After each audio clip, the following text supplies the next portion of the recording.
بسم اللہ الرحمن الرحیم۔ ہمارے اس سیریز کے آخری لیکچر میں آج مجھے قرآن و حدیث کی بعض دعائیں آپ کو پڑھ کر سنانی ہیں۔ آج کا یہ لیکچر میرے لیے آسان بھی ہے اور مشکل بھی ہے۔ آسان تو اس لیے کہ مجھے دعاؤں کا ترجمہ کرنا ہے بس، اور مشکل یہ ہے کہ بہت سی دعاؤں میں سے کچھ کا میں نے انتخاب کیا ہے جس میں آپ کو حق حاصل ہے کہ آپ مجھ سے اختلاف کریں۔ قرآن مجید کے بالکل آغاز میں سورہ فاتحہ میں ہم اللہ تعالیٰ کے حضور میں اپنی یہ گزارش پیش کرتے ہیں کہ ایاک نستعین، ہم صرف تجھ سے مانگتے ہیں، تجھ سے دعا کرتے ہیں۔ ہمارا یہ اعتماد ہے کہ تو ہی وہ ہستی ہے کہ جو دعاؤں کا سننے والا ہے اور ان کو قبول کرنے والا ہے۔ قرآن مجید میں اگلی سورہ البقرہ کی آیت نمبر 186 میں اللہ تعالیٰ کا ارشاد ہے کہ وَإِذَا سَأَلَكَ عِبَادِي، اور جب اے پیغمبر آپ سے میرے بندے پوچھیں میرے بارے میں، فَإِنِّي قریب، تو آپ ان کو بتا دیجئے کہ میں تو قریب ہی ہوں۔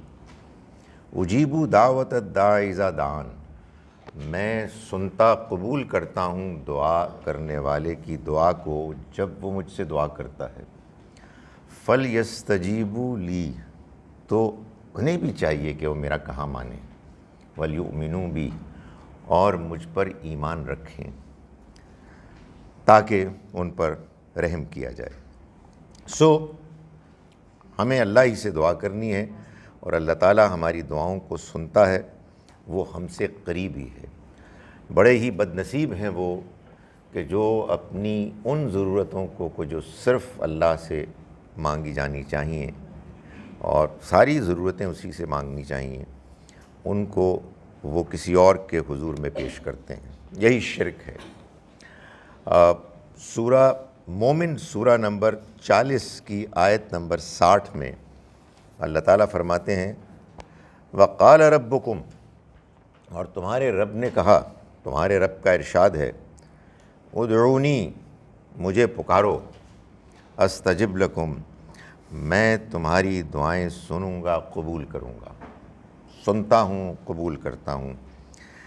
ان الذین یستکبرون عن عبادتی، یقیناً وہ لوگ کہ جو تکبر کے ساتھ میری عبادت سے اعراض کرتے ہیں، یعنی مجھ سے دعا کرنے سے گریز کرتے ہیں، سیدخلون جہنم داخرین، میں ان کو عنقریب جہنم میں ذلیل کر کے پہنچا دوں گا۔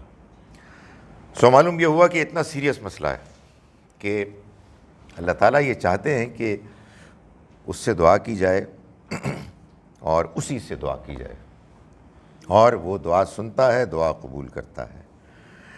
یہ دعائیں کیا ہیں؟ یہ کوئی دعا بھی ہو سکتی ہے جو آپ کے دل میں آتی ہے، اور حقیقت یہ ہے کہ دعا کے الفاظ تو محض آپ کے لیے یہ موقع فراہم کرتے ہیں کہ آپ اپنے دل کی تمنا، آرزو اللہ کے حضور میں پیش کریں، جو اصل میں جذبات کی پیورٹی سے، خدا کے قرب کے احساس کے ذریعے سے اللہ تک پہنچتی ہیں۔ لیکن اس میں کوئی شبہ نہیں ہے کہ ہمیں اس معاملے میں رہنمائی کی ضرورت ہے۔ ہم اللہ سے کیا مانگیں، کیسے مانگیں؟ ہم ایسے کمزور ہیں، کم علم ہیں، نالائق ہیں کہ ہمیں نہیں پتہ، ہمیں معلوم ہی نہیں ہے کیسے مانگنا چاہیے۔ چنانچہ یہ اللہ تعالیٰ کی بڑی مہربانی ہے کہ قرآن مجید میں بہت سی دعائیں نقل ہوئی ہیں، اور یہ ہماری بڑی خوش قسمتی ہے کہ نبی اکرم صلی اللہ علیہ وسلم کی بہت سی دعائیں اللہ تعالیٰ کرم فرمائے ان لوگوں پر کہ جنہوں نے محنت کر کے ان کو ہمارے لیے اکٹھا کر کے ہم تک پہنچایا ہے۔ آپ نے بارہا مجھ سے حدیث کے بارے میں یہ سنا ہوگا کہ اس کو ذرا دھیان سے لینا چاہیے، اس کو قرآن کی روشنی میں سمجھنا چاہیے، اس میں غلطیوں کے امکان ہوتے ہیں۔ حقیقت یہ ہے کہ دعاؤں کو جس طرح سے حدیث میں آئی ہیں ان کے بارے میں یہ مشکل، یہ کمی، اس کا امکان بہت تھوڑا ہے۔ اس کی وجہ بڑی واضح ہے میں آپ کے سامنے گفتگو کر رہا ہوں نثر میں، آپ جب اس کو بیان کریں گے، کوئی کچھ بیان کرے گا، کوئی کچھ بیان کرے گا، اور میرا جی چاہے گا کہ اے کاش کہ کوئی بیان ہی نہ کرتا، پتہ نہیں میں نے کہا کیا تھا اور آپ نے کیا سمجھا۔ مگر جو دعا ہوتی ہے یہ بالکل ایسے ہی ہے جیسے شعر ہوتا ہے، یاد ہو جاتا ہے، دعائیں یاد ہو جاتی ہیں۔ تو معلوم ہوتا ہے دعائیں جو ہم تک پہنچی ہیں کہ یہ واقعی نبی صلی اللہ علیہ وسلم کے الفاظ ہیں اور وہی الفاظ ہم تک پہنچے ہیں۔ ذرا کوئی 19-20 کا فرق ہو تو اس سے کوئی خاص فرق نہیں پڑتا۔ اب میں وہ مشکل کام کرنے چلا ہوں کہ جو میں چند دعائیں ہیں کہ جو ان کا انتخاب کر کے آپ کے سامنے پڑھوں گا اور بس محض ترجمہ کروں گا۔ آپ کے لیے یہ دعاؤں کی کتاب شعائر الاخیار فی الطاعۃ والاذکار دعاؤں کی کتاب ہے۔ میں اس کے نمبر بولوں گا اور ان کو پڑھوں گا۔ سب سے پہلے ہم قرآن مجید کی دعائیں لیتے ہیں۔ قرآن مجید کی سب سے پہلی اور اہم ترین دعا تو سورہ فاتحہ ہے۔ اعوذ باللہ من الشیطان الرجیم، بسم اللہ الرحمن الرحیم، الحمدللہ رب العالمین۔ تمام شکر اس اللہ کے لیے ہے جو تمام جہان والوں کا پالنے والا رب ہے، جس کی رحمت بے پناہ ہے، الرحمن الرحیم، مالک یوم الدین، جو بدلے کے دن کا مالک ہے۔ ایاک نعبد و ایاک نستعین، اے ہمارے رب ہم تیری ہی عبادت کرتے ہیں اور تجھی سے مدد مانگتے ہیں۔ یہ ہے دعا جس کے لیے ہم یہ پڑھتے ہیں ہر نماز میں۔ اہدنا الصراط المستقیم، تو رہنمائی فرما ہمارے لیے سیدھے راستے کی، ہم کو سیدھا راستہ دکھا، ہمیں سیدھے راستے پر اطمینان دے دے، ہمیں سیدھے راستے پر چلا دے، ہمیں سیدھے راستے کی مشکلات دور کر کے اس کو صاف کر دے اور ہمیں سیدھے راستے پر چلا کر اس کی منزل تک پہنچا دے جہاں وہ لے جا رہا ہے۔ یہ سب کچھ اس میں شامل ہے۔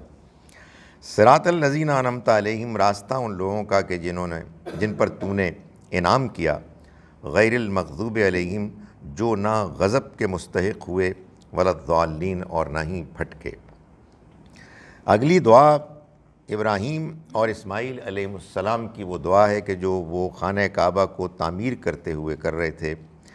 ربنا تقبل منا انک انت السمیع العلیم، اے ہمارے رب تو قبول فرما لے ہم سے، یعنی یہ عمل جو ہم کر رہے ہیں، یقیناً تو سننے والا جاننے والا ہے۔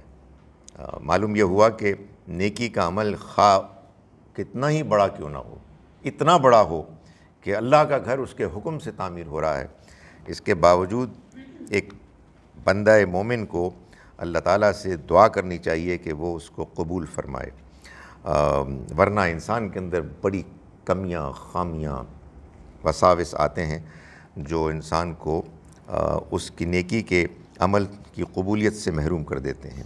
وَتُبْ عَلَيْنَا، اور تو ہماری طرف نظر عنایت کر، ہماری طرف پلٹ، اِنَّكَ أَنْتَ التَّوَّابُ الرَّحِيمُ، یقیناً تو بہت پلٹنے والا، توبہ قبول کرنے والا، رحم کرنے والا ہے۔ تیسری دعا وہ ہے جو مشہور دعا ہے، جو اللہ کے حضور میں حج کے موقع پر جب انسان اکٹھے ہوتے ہیں تو اس موقع پر اللہ تعالیٰ نے فرمایا کہ لوگوں کو میں سے بعض ایسے ہوتے ہیں کہ جو کہتے ہیں، دعا کرتے ہیں، ربنا آتنا فی الدنیا حسنہ، اے ہمارے رب تو دے ہم کو دنیا میں بھی بھلائی، وفی الآخرۃ حسنہ، اور آخرت میں بھی بھلائی، وقنا عذاب النار، اور ہم کو آگ کے عذاب سے بچا۔ یہ دعا ہمیں بتاتی ہے کہ اللہ تعالیٰ کیسے ہم سے ایک توازن چاہتے ہیں کہ دنیا میں بھی ہم اچھی طرح سے بھلائی کے ساتھ رہیں اور آخرت میں بھی ہم کامیاب ہوں، لیکن آخرت میں اللہ کی پکڑ سے بچنا یہ ہر بندہ مومن کے لیے ایک بہت ہی دیرینہ خواہش ہونی چاہیے۔ آیت دعا نمبر 4 میں اللہ تعالیٰ نے سورہ بقرہ ہی میں بتایا ہے کہ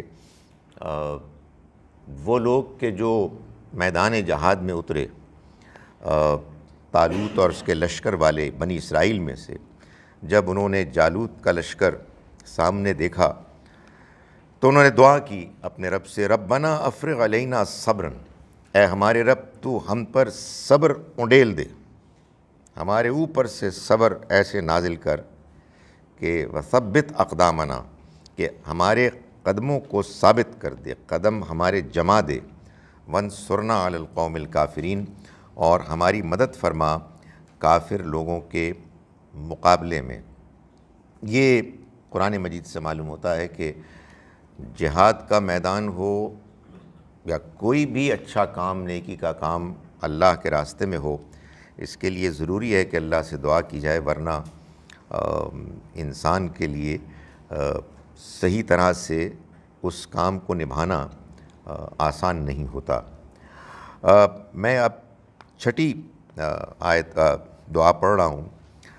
ربنا لا تؤاخذنا ان نسینا او اخطانا، یہ سورہ بقرہ کے بالکل آخر میں یہ دعا ہے۔ اے ہمارے رب تو ہمارا مواخذہ نہ کیجیو، ہمیں جواب دینا ٹھہرائیو، ان نسینا اگر ہم بھول گئے، او اخطانا یا ہم سے خطا ہو گئی، یعنی بھول چوک میں، جذبات میں۔ ربنا ولا تحمل علینا، اور ہمارے رب تم مت بوجھ ڈالیو ہم پر، ولا تحمل علینا اسرن، نہ ڈالیو ہم پر وہ بوجھ، ایسا بوجھ، کما حملتہ، جیسا کہ تو نے ڈالا اسے، یعنی اس بوجھ کو، علی الذین من قبلنا، ان لوگوں پر کہ جو ہم سے پہلے ہو گزرے۔ ربنا، اے ہمارے رب، ولا تحملنا، اور مت تو بوجھ ڈال ہم پر، ما لا، ایسا کہ جو نہ، طاقت لنا بھی، جس کی ہمارے پاس طاقت نہیں، جس کو اٹھانے کی ہمارے اندر سکت نہیں۔ واعف عنا، اور تو ہمیں معاف کر دے، واغفر لنا، اور مغفرت فرما دے ہماری، وارحمنا، اور ہم پر رحم فرما، انت مولانا، تو ہمارا مولا کارساز مددگار ہے، فانصرنا، تو ہماری مدد فرما، علی القوم الکافرین، انکار کرنے والی قوم کے مقابلے میں۔ اس کے بعد بڑی ہی اہم دعا ہے سورہ آل عمران کی آیت نمبر 7، ربنا لا تزغ قلوبنا، اے ہمارے رب تو ہمارے دلوں کو ٹیڑھا نہ ہونے دے، بعد اذ ہدیتنا، اس کے بعد کہ تو نے ہم کو ہدایت بخشی، وہب لنا من لدنک رحمہ، اور تو عنایت فرما ہم کو خاص اپنے پاس سے رحمت، انک انت الوہاب، یقیناً تو بہت دینے والا ہے۔ ہم کو ہدایت مل گئی ہے، ہمیں معلوم ہے، اس کے باوجود جو مشکلات، جو ٹیمپٹیشنز دنیا میں ہیں، اس میں غلط روش اختیار کرنے کے نتیجے میں آدمی کا دل ٹیڑھا ہو سکتا ہے، تو ہمیں اس سے محفوظ رکھ۔ اس کے بعد میں سکپ کر رہا ہوں کچھ دعائیں، اور آگے دعا نمبر 14 سورہ آل عمران ہی کے آخر میں ہے، ربنا ما خلقت ھذا باطلا، اے ہمارے رب تو نے اس کو، یعنی اس دنیا کو، باطل بیکار پیدا نہیں کیا، سبحانک، تو پاک ہے ہر عیب سے، فقنا عذاب النار، چنانچہ تو ہم کو آگ کے عذاب سے بچا لے۔ ربنا، اے ہمارے رب، انک من تدخل النار، یقیناً تو نے جن کو آگ میں داخل کر دیا، فقط اغزیتہ، تو تو نے ان کو رسوا کر دیا، وما للظالمین من انصار، اور ظالموں کا کوئی مددگار نہیں ہوگا۔ ربنا اننا سمعنا منادیا ینادی، اور اے ہمارے رب، ہم نے سنا ایک پکارنے والے کو پکارتے ہوئے، للایمان، ایمان کی طرف، ان آمنوا بربکم، کہ ایمان لاؤ اپنے رب پر، فآمنا، تو ہم ایمان لے آئے۔ ربنا فاغفر لنا ذنوبنا، اے ہمارے رب چنانچہ تو معاف کر دے ہم کو ہمارے گناہوں پر، وکفر عنا سیئاتنا، اور دور کر دے ہم سے ہماری سیئات، برائیاں، وتوفنا مع الابرار، اور ہمیں نیک لوگوں کے ساتھ وفات دے۔ ہم دنیا سے رخصت ہوں تو ہمارے ساتھ اچھے لوگ ہوں، دنیا سے رخصت ہونے کے بعد ہم اچھے لوگوں کے ساتھ شامل ہوں۔ ربنا وآتنا ما وعدتنا علی رسلک، اے ہمارے رب تو دے ہم کو وہ کہ تو نے وعدہ کیا جس کا اپنے رسولوں کی زبانی، ولا تخزنا یوم القیامہ، اور ہمیں قیامت کے دن رسوا نہ کیجیو، انک لا تخلف المیعاد، یقیناً تو وعدوں کا خلاف ورزی کرنے والا نہیں ہے۔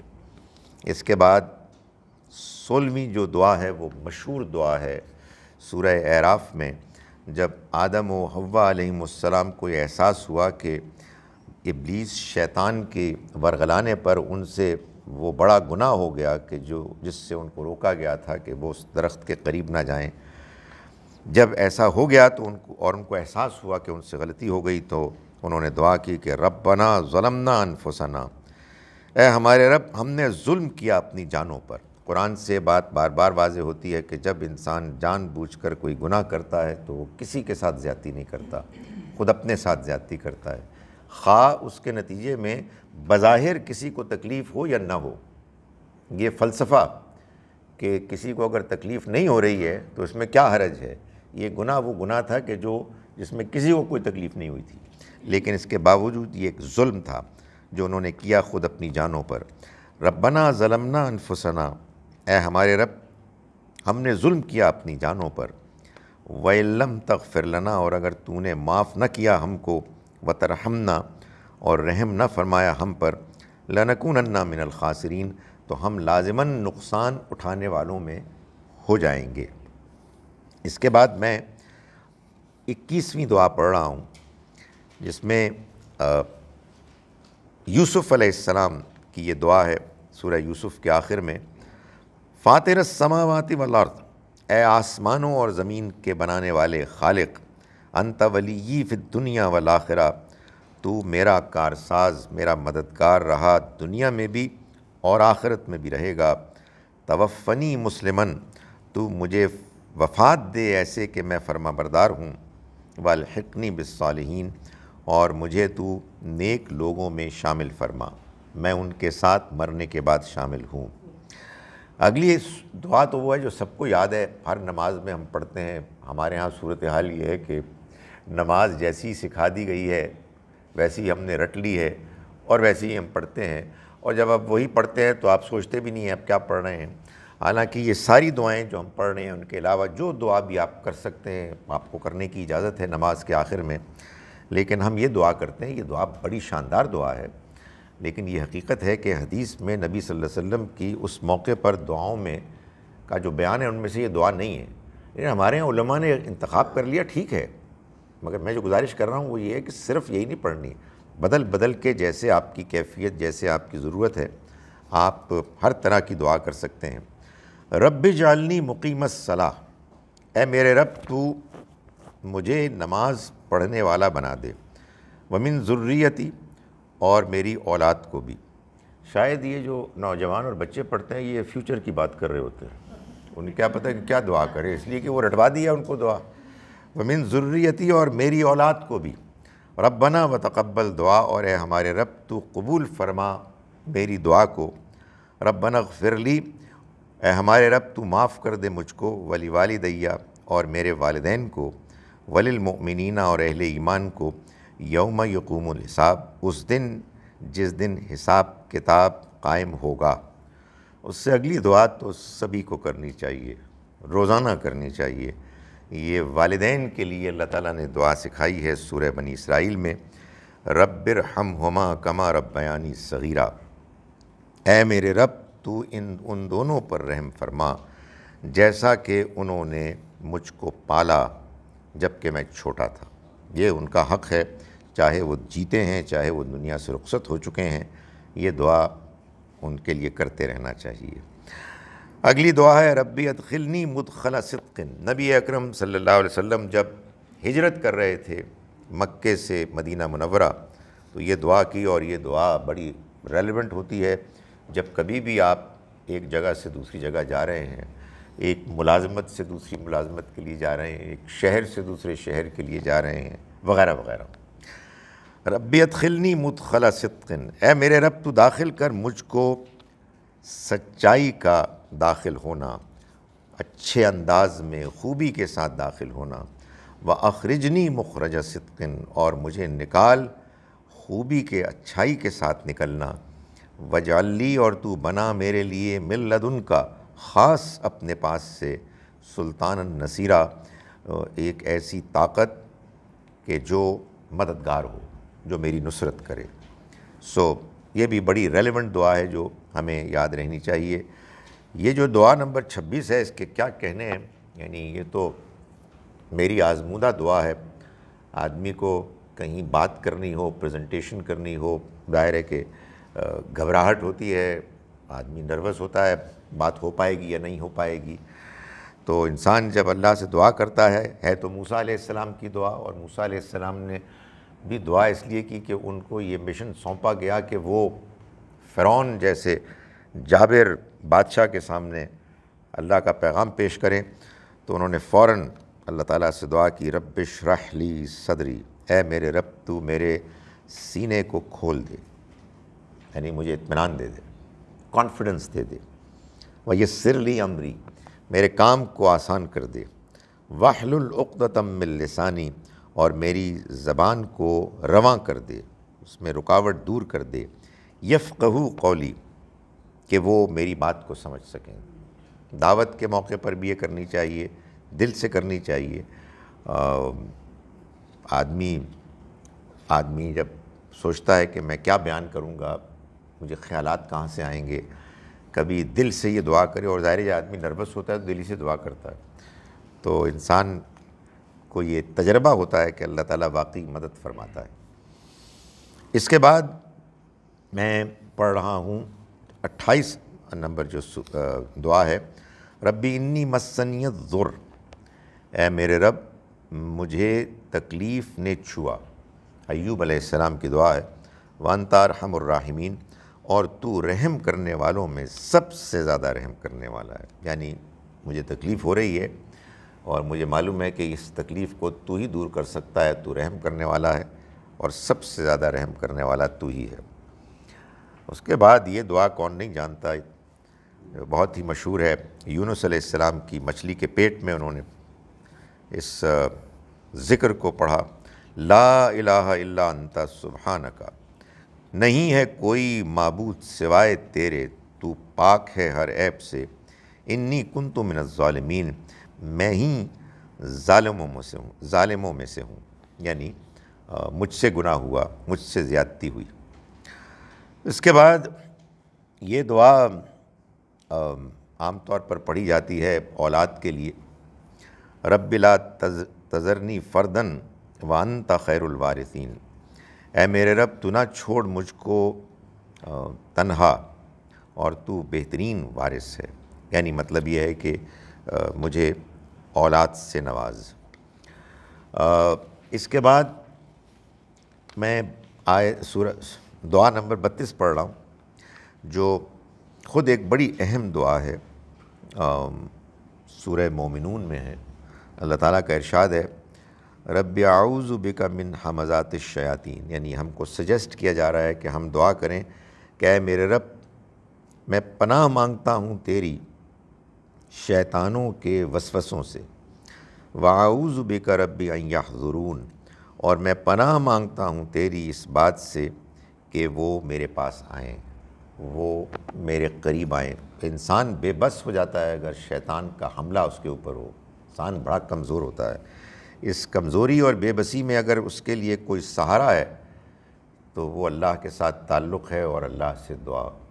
اور ہم سب کو معلوم ہوتا ہے شیطان کب حملہ آور ہو رہا ہے، لیکن شیطان کا کمال یہ ہے کہ وہ اس موقع پر دعا کرنے سے بھی روک دیتا ہے۔ تو آدمی کو دعا کرنی چاہیے، یاد ہونا چاہیے، اور اللہ کے حضور میں گڑ گڑانا چاہیے کہ میری بے بسی ہے، تو پلیز ہیلپ می آؤٹ۔ اس کے بعد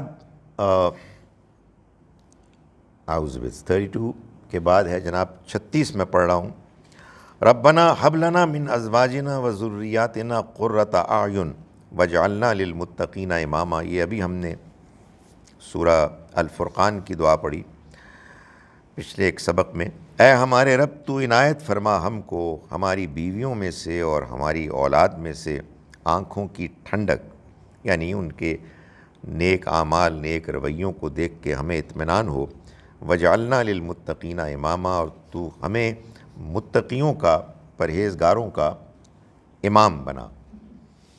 اس کے بعد 38 نمبر دعا ہے، رب اوزعنی ان اشکر نعمتک التی انعمت علی وعلی والدی، یہ سلیمان علیہ السلام کی دعا ہے جو انہوں نے اللہ تعالیٰ کے حضور میں اپنی ان تمام نعمتوں کو پاتے ہوئے جو اللہ نے خاص ان کو عنایت فرمائی تھی، یہ دعا کیا کہ اے میرے رب اوزعنی ان اشکر نعمتک، تو مجھے یہ توفیق دے کہ میں شکر گزار ہوں تیری نعمتوں کا، التی انعمت علیہ، وہ نعمتیں کہ جو تو نے مجھ پر کیں، یعنی مجھے یہ توفیق ملے گی، میرے اندر یہ ہمت ہوگی تو میں تیرا شکر کر سکوں گا، ورنہ خود سے میں شکر بھی نہیں کر سکتا، تو مجھ پر مہربانی فرما۔ بعض اوقات اگر انسان یہ محسوس کرے کہ صحیح جذبات پیدا نہیں ہو رہے تو ان اچھے جذبات کے لیے بھی اللہ سے دعا کرے۔ انعمت علیہ وعلی والدی، جو تو نے انعام کی نعمتیں مجھ پر اور میرے والدین پر، وَأَنْ عَمَلَ صالحہ، اور تو توفیق دے مجھ کو کہ میں نیک عمل کروں، ترضاہ، وہ عمل کہ تو جس سے راضی ہو، وَادْخِلْنِی بِرَحْمَتِکَ، اور تو داخل کر مجھ کو اپنی رحمت سے، فی عبادک الصالحین، اپنے نیک بندوں میں۔ 40 نمبر دعا ہے رب انی لما انزلت الی من خیر فقیر۔ موسیٰ علیہ السلام جب نکلے مصر سے اور مدین پہنچے اور بالکل بے یار و مددگار تھے، ان 2 خواتین کی جانوروں کو انہوں نے پانی پلایا کہ جو بے بسی کے ساتھ انتظار کر رہی تھیں اوروں کا، اور اس کے بعد وہ درخت کے سائے کے نیچے بیٹھے اور انہوں نے یہ دعا کی، اے میرے رب، میں جو کچھ تو اتارے گا، نازل کرے گا میری طرف خیر میں سے، میں اس کا محتاج ہوں۔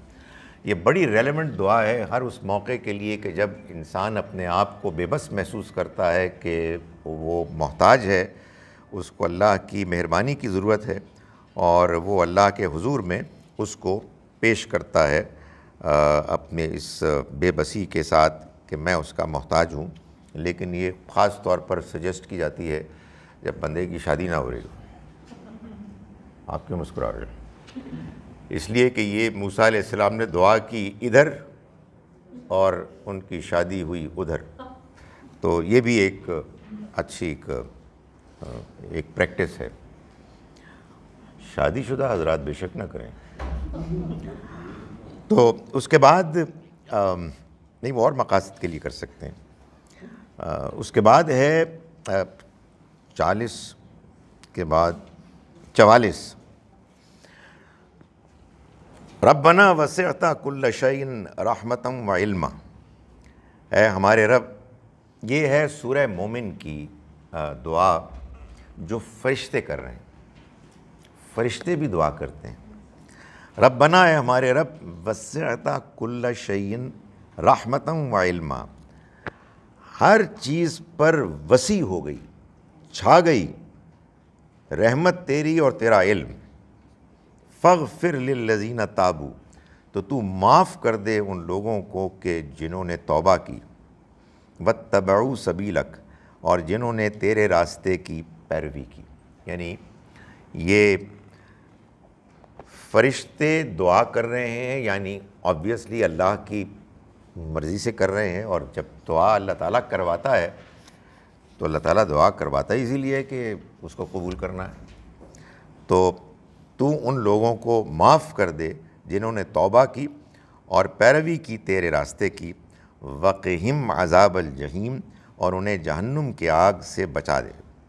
ربنا، اور ربنا ہمارے رب، وادخلہم، اور تو داخل کر ان کو جناتن، ایسے باغات میں، عدن، جو ہمیشگی کے ہیں، التی وعدتہم، جن کا تو نے وعدہ کیا ہے ان سے، ومن صلح من آبائہم، اور وہ بھی کہ جو نیک ہوئے ان کے آباء و اجداد میں سے، و ازواجہم، ان کی بیویوں میں سے، و ذریاتہم، اور ان کی اولاد میں سے، انک انت العزیز الحکیم، یقیناً تو زبردست ہے، حکمت والا ہے۔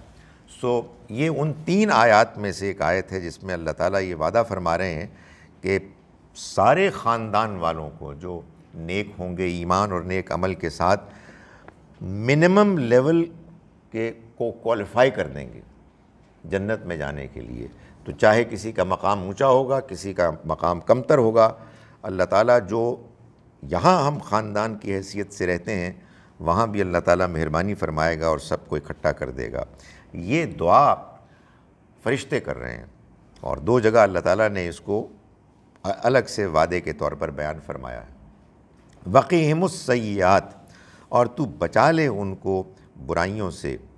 ومن تق السیئات یومئذ، اور جو اس دن کی تکالیف سے یعنی برائیوں کے نتیجے سے بچا لیا جائے گا، فقد رحمتہ، جس کو تو نے بچا لیا اس دن کی تکالیف سے تو تو نے اس پر رحم کیا.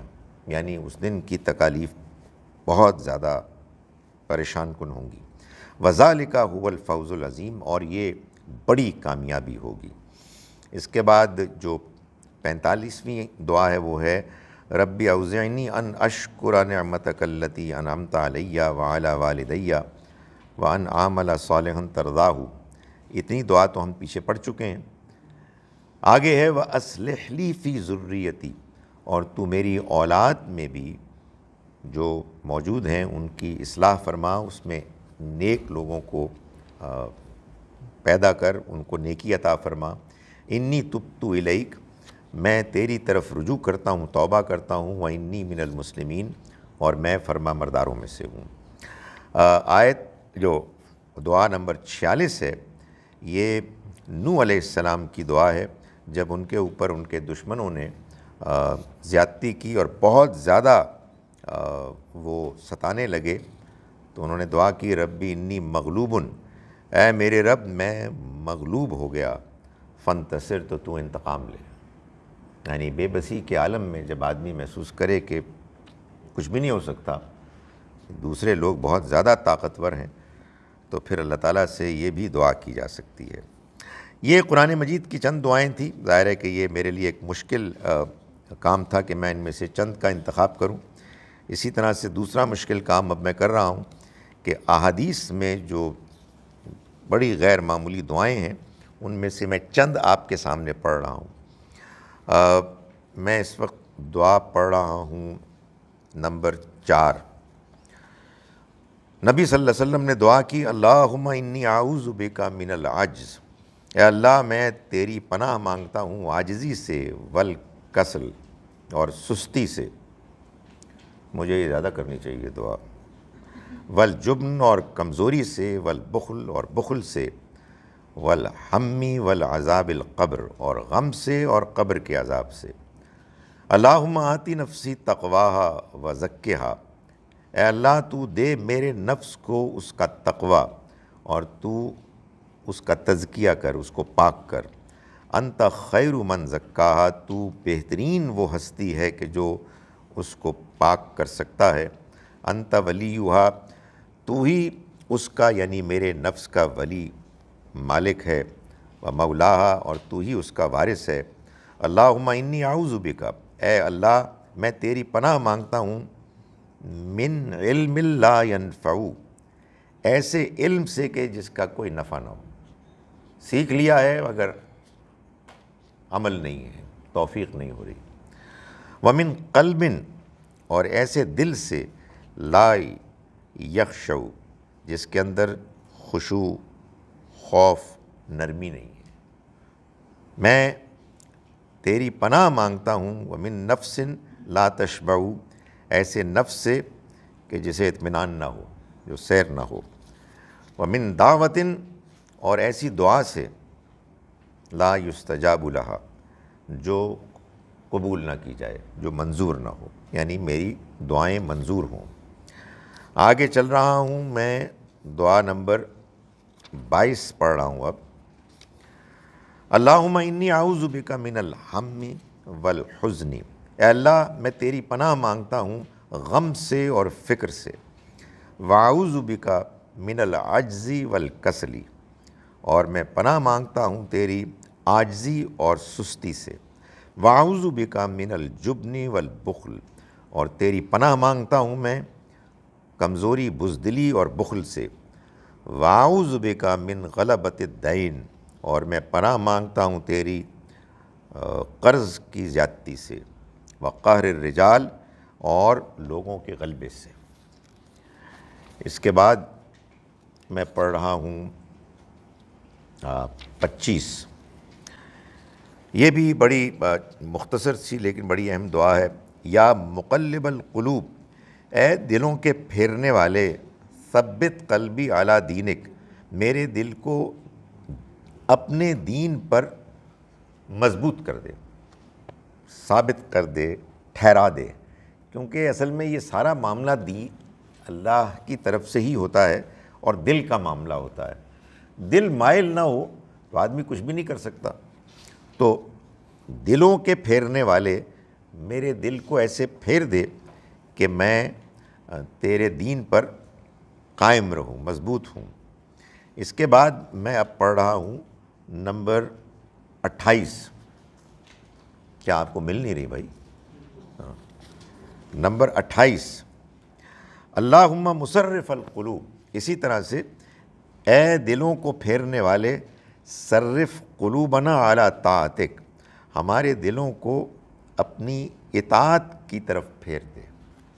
اگین آپ کا اگر دل مائل نہیں ہے تو پھر تو کوئی اطاعت ٹھیک طرح سے نہیں ہو سکتی۔ تو یہ اللہ تعالیٰ ہی ہے کہ جو یہ توفیق عطا فرماتا ہے، اور ظاہر ہے کہ اس کا اپنا ایک قانون ہے، اس کا اپنا ایک ضابطہ ہے۔ تو ہوتا یہ ہے کہ جب آپ دعا کرتے ہیں تو اصل میں آپ اللہ کے اس ضابطے قانون کے مطابق اپنے آپ کو ڈھالنے کے لیے تیار ہو جاتے ہیں۔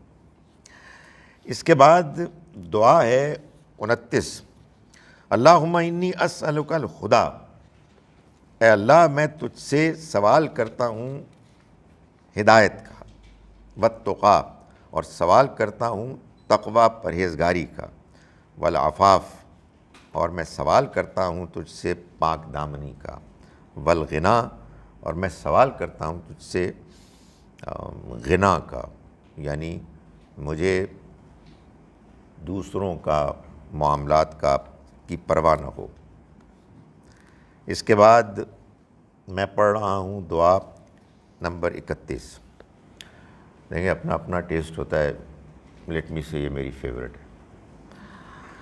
رب اعینی، اے میرے رب تو میری مدد فرما، ولا تعن علی، اور میرے خلاف کسی کی مدد نہ فرما، وانصرنی، اور نصرت فرما میری، ولا تنصر علی، اور میرے خلاف کسی کی نصرت نہ فرما، وامکر لی، اور میرے حق میں پلاننگ کر، تدبیر کر، ولا تمکر علی، اور میرے خلاف پلاننگ نہ کر، واہدنی، اور مجھے ہدایت دے، میسر الہدی لی، اور ہدایت میرے لیے آسان کر دے، وانصرنی، اور تو مدد فرما میری، علی من بغی علی، اس کے مقابلے میں جو میرے خلاف زیادتی کر رہا ہے، سرکشی کر رہا ہے، رب اجعلنی لک ذکارا، اے میرے رب تو مجھے بنا دے اپنا بہت زیادہ ذکر کرنے والا، لک شکارا، اپنا بہت شکر کرنے والا، لک رہابا، اپنے سے بہت ڈرنے والا، لک متوا، اپنی بہت زیادہ اطاعت کرنے والا، لک مخبتا، اپنے سامنے عاجزی اختیار کرنے والا، الیک اواہم منیبا، اپنے آگے بہت گڑ گڑانے والا، رجوع کرنے والا۔ کمال ہی خدا تعالیٰ نے کیا توفیق دی ہے حضور کو ان چیزوں کے مانگنے کی کہ جو واقعی مانگنے والی ہیں۔ رب تقبل توبتی، اللہ اکبر، اے میرے رب تو میری توبہ قبول کر لے، واغسل حوبتی، میرے گناہوں کو دھو دے، واجب دعوتی، میری دعا کو قبول کر لے، وثبت حجتی، اور میری حجت ثابت کر دے، یعنی ایمان کی حجت، عمل کی حجت، وسدد لسانی، اور میری زبان درست کر دے، واہدی قلبی، اور میرے دل کو ہدایت دے، میرے دل کو رہنمائی دے، وصل سخیمت صدری، اور میرے دل کے فساد کو دور کر دے۔ اس کے بعد میں پڑھ رہا ہوں دعا نمبر 40۔ اللہم اجعل سریرتی خیرم من علانیتی۔ کیا بات ہے جی! اے اللہ تو بنا دے میرے چھپی ہوئی چیزوں کو، میرے چھپے ہوئے معاملات کو بہتر میرے اعلانیہ معاملات سے۔ جو میں چھپ کے کرتا ہوں اے خدایا اس کو بہتر بنا دے اس سے جو میں سامنے کرتا ہوں۔ مائی گڈنس، یہ اگر کسی کو حاصل ہو جائے تو کتنا خوش نصیب ہے وہ انسان۔ جو میں چھپ کے کرتا ہوں وہ میرے سامنے لوگوں کے کرنے والے عمل سے بہتر ہو، یہ مجھے توفیق دے۔ اور وجعل علانیتی صالحہ، اور جو میں سامنے کرتا ہوں اس کو اچھا بنا دے، یعنی بات کو چھوڑا نہیں ہے، سامنے جو لوگوں کے کر رہا ہوں وہ اچھا ہو، اور جو چھپ کے کر رہا ہوں وہ اس سے بھی اچھا ہو۔ اللہ اکبر۔ اللہم انی اسألک من صالح ما تؤتی الناس۔ اے اللہ میں تجھ سے سوال کرتا ہوں جو تو نے لوگوں کو دیا اس میں سے بہترین، من الاہلی والمالی والولد، اہل و عیال، مال اور اولاد میں سے، غیر الضال، جو نہ گمراہ ہوں، ولا مضل، اور نہ گمراہ کرنے والے ہوں۔ اس کے بعد جناب 41ویں دعا ہے، اللہم اجعلنی اعظم شکرک۔ یہ چیزیں مانگی ہیں نبی صلی اللہ علیہ وسلم نے، اور یہی واقعی مانگنے کی چیزیں ہیں۔ یا اللہ تو مجھے بہت زیادہ شکر کرنے والا بنا دے، اپنا شکر ادا کرنے والا بنا دے، وَأُكْثِرُ ذِكْرَكَ، اور بہت کثرت سے اپنا ذکر کرنے والا بنا دے، وَأَتَّبِعُ نَصِيحَتَكَ، اور میں تیری نصیحت کی پیروی کروں، وَأَحْفَظُ وَصِيَّتَكَ، اور تیری وصیت کو میں محفوظ رکھوں، میرے اندر یہ توفیق پیدا کر دے۔ اگلی دعا ہے 42، اللہم انی اسألک علما نافعا۔ اے اللہ میں تجھ سے سوال کرتا ہوں اس علم کا کہ جو نفع بخش ہو، وعملا متقبلا، اور سوال کرتا ہوں تجھ سے اس عمل کا جو قبولیت جس کو حاصل ہو، ورزقا طیبا، اور سوال کرتا ہوں تجھ سے پاکیزہ رزق کا۔ 43ویں دعا ہے، اللہم اجعلنی من الذین اذا احسنوا استبشروا۔ اے اللہ تو مجھے بنا دے ان لوگوں میں سے کہ جو جب کوئی اچھائی کریں تو خوش ہوں، مطمئن ہوں، وَإِذَا أَسَاءُوا اسْتَغْفَرُوا، اور جب کوئی برائی کرے تو معافی مانگیں۔ اللہ اکبر۔ نیکی کریں تو خوش ہوں، برائی کریں تو معافی مانگیں۔ 44ویں دعا ہے 44، اللہم اکفنی بحلالک۔ اے اللہ تو کافی کر دے میرے لیے اپنے حلال کیے ہوئے رزق کو، عن حرامک، اور دور کر دے مجھے اپنے حرام کیے ہوئے رزق سے، واغننی، اور مجھے بے پرواہ کر دے، غنی کر دے، بفضلک، اپنے فضل سے، عمن سواک، اپنے سوا ہر ایک سے، میں کسی اور کا محتاج نہ ہوں، میں صرف تیرا محتاج ہوں۔ دیکھ رہے ہیں آپ یہ اسپرٹ جو ہے پیغمبر کی کیا تعلق ہے اللہ تعالیٰ کے ساتھ۔ اللہ اکبر۔ اچھا جی، میں اس پہ پھر اب آگے جاتا ہوں۔ دعائیں بہت ساری ہیں، یہ آپ کے پاس یہ کتاب ہے، سبھی کو پڑھیں آپ۔ میں جا رہا ہوں 67 کی طرف۔ آپ میں سے بعض لوگوں کو اس لیے پریشانی ہو رہی ہے کہ آپ اردو میں نمبرز پڑھ نہیں سکتے، یہ بھی ایک پرابلم ہے، انگلش میڈیم۔ اللہم، اے اللہ، اسلمت نفسی الیک، پیج 72 ہے لیکن وہ بھی اردو میں ہی لکھا ہوا ہے۔ اللہم اسلمت نفسی الیک، اے اللہ میں نے اپنے نفس کو تیرے حوالے کر دیا، ووجہت وجہی الیک، اور میں نے اپنے رخ کو، چہرے کو تیری طرف موڑ دیا۔ یہ کہتے ہیں کہ نبی صلی اللہ علیہ وسلم سونے سے پہلے پڑھتے تھے۔ اللہ اکبر، اگر کوئی بندہ اس کو پڑھے صحیح فہم کے ساتھ، جذبے کے ساتھ، تو ایمان کے ساتھ سوئے، موت آئے تو ایمان کے ساتھ آئے۔ وَفَوَّضْتُ أَمْرِي إِلَيْكَ، اور میں نے اپنے معاملے کو تیرے سپرد کر دیا۔ وَأَلْجَأْتُ ظَهْرِي إِلَيْكَ، اور اپنی پیٹھ کا سہارا تجھ سے لے لیا۔ رَغْبَةً وَرَحْبَةً إِلَيْكَ، لالچ کے ساتھ بھی، امید کے ساتھ بھی، اور خوف کے ساتھ بھی تجھ سے۔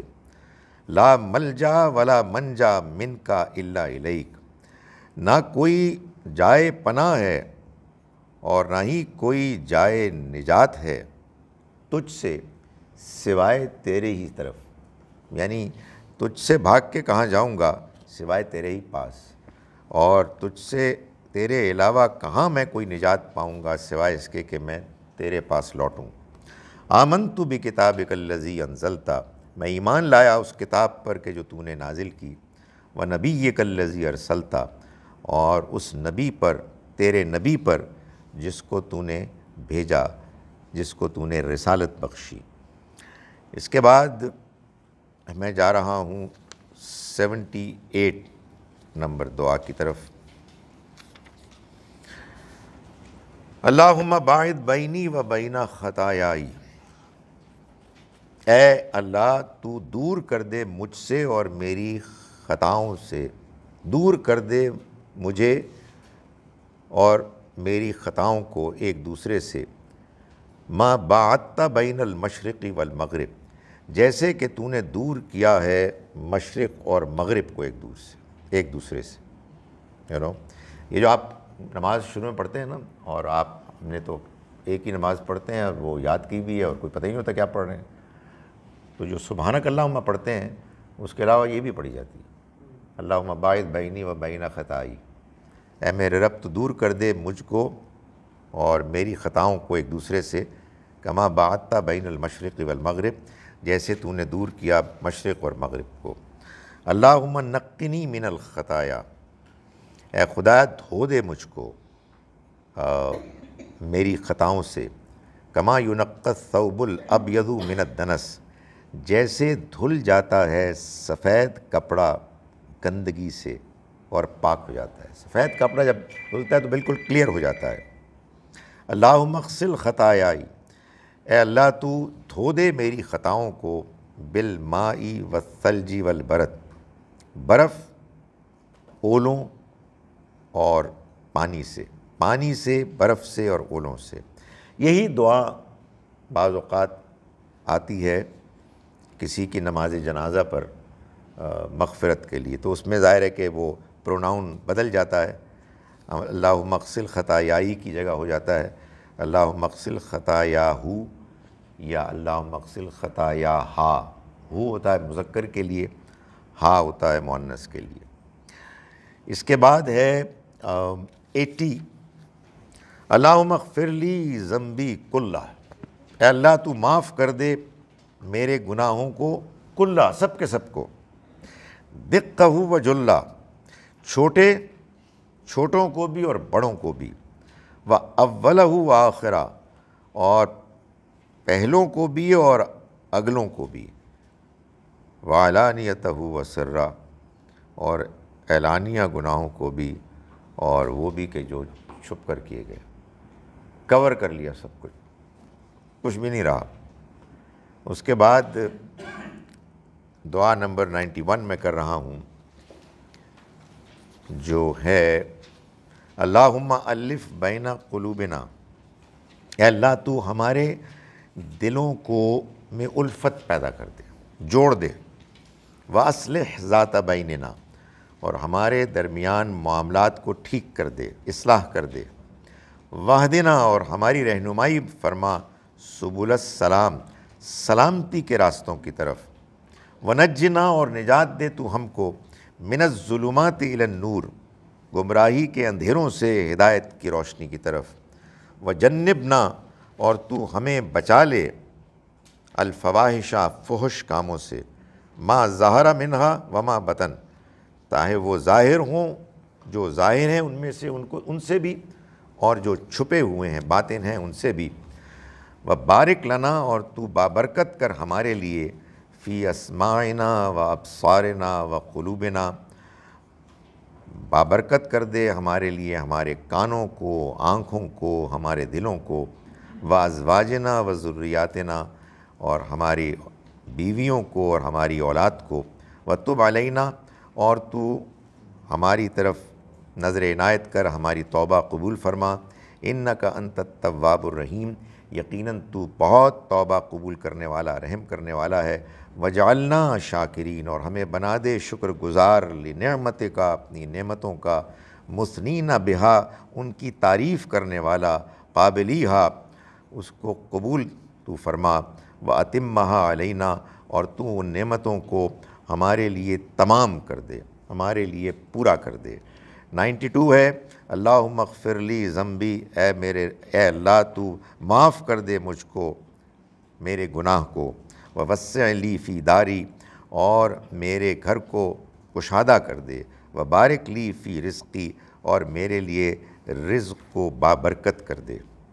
اس کے بعد اب میں یہ آخری پڑھ رہا ہوں، اللہم اجعلنی من التوابین، اے اللہ تو بنا دے مجھ کو توبہ کرنے والوں میں سے، وجعلنی من المتطہرین، اور تو بنا دے مجھ کو ان میں سے کہ جو پاکیزگی اختیار کرنے والے ہیں۔ دعائیں تو ساری ہی پڑھنے والی ہیں، میں نے چند کا انتخاب آپ کے سامنے کیا تاکہ آپ اوروں کو پڑھنے کی طرف بھی راغب ہوں۔ اقول قولی ھذا واستغفر اللہ لی ولکم۔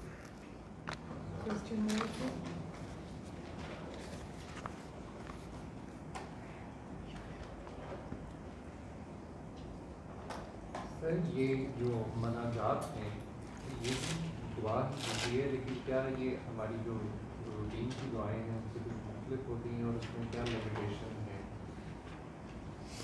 جو مناجات ہیں وہ اصل میں ہماری وہ دعائیں ہیں جو ہم ذرا آپ یوں سمجھیے کہ سرگوشی میں، تنہائی میں اللہ تعالیٰ کے ساتھ، جس کو کہتے ہیں نا 1 to 1 بیسس پہ ہم کرتے ہیں، یہی دعائیں ہیں۔ بعض اوقات ہم دعا کرتے ہیں سب مل کر، بعض اوقات دعا کرتے ہیں سب کے سامنے اس مقصد کے لیے کہ دوسرے لوگ بھی موٹیویٹ ہوں، لیکن اس میں کوئی شبہ ہی نہیں ہے کہ دعا کی اصل اسپرٹ یہی ہے کہ وہ اکیلے میں ہو، اللہ تعالیٰ کے ساتھ تنہائی میں دل سے کی جائے، تو وہی مناجات ہے۔ جی السلام علیکم ڈاکٹر صاحب۔ وعلیکم السلام۔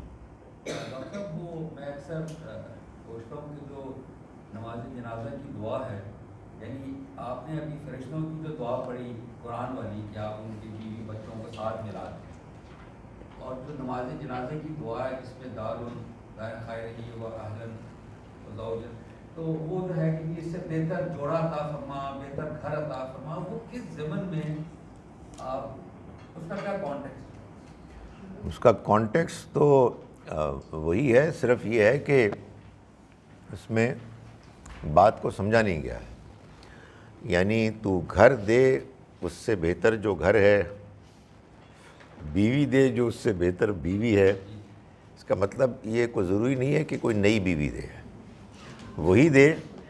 یہاں تو تھوڑا سا وہ نخرہ کرتی ہے اور اکڑ جاتی ہے، وہاں بالکل ٹھیک کر کے دے دے، یہ مطلب ہے۔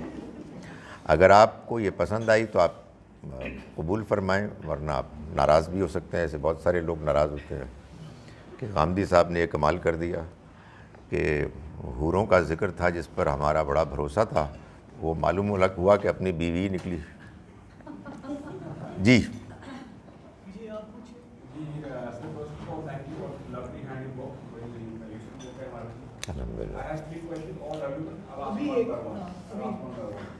میرا پہلا سوال یہ کہ آپ نے بھی لیکچر کہا کہ ہم اللہ کی تو سے مخاطب کرتے ہیں، should we give him respect? I mean, I'm confused. ہمیں تو آپ سے مخاطب کرنا چاہیے۔ دیکھیے گزارش ہے کہ اس میں ایک تو مشکل یہ ہے کہ جو پروناؤن ہے وہ انتا ہے۔ ہماری اردو میں انتا کو آپ تو بھی کہہ سکتے ہیں، تم بھی کہہ سکتے ہیں، اور آپ بھی کہہ سکتے ہیں۔ اب اس میں آپ کو چوز کرنا پڑتا ہے کہ ایک طرف رسپیکٹ ہے اور ایک طرف خدا تعالیٰ کی توحید، یونٹی ہے۔ سو تو کہہ کے آپ اصل میں یونٹی والی چیز کو زیادہ نمایاں کر رہے ہیں، اور ذرا رسپیکٹ کو آپ کمپرومائز تو نہیں کر رہے۔ انڈرسٹوڈ بات ہے کہ خدا تعالیٰ جانتا ہے کہ ہم اس کی توحید کو نمایاں کر رہے ہیں، and it's not disrespect, he knows it. لیکن اگر کوئی آپ کہے تو اللہ تعالیٰ جانتا ہے کہ یہ بندہ رسپیکٹ کر رہا ہے، اور آپ کہہ کے مجھے بہت سارے خدا نہیں کہہ رہا۔ سو یہ زمان کی لمیٹیشن ہے۔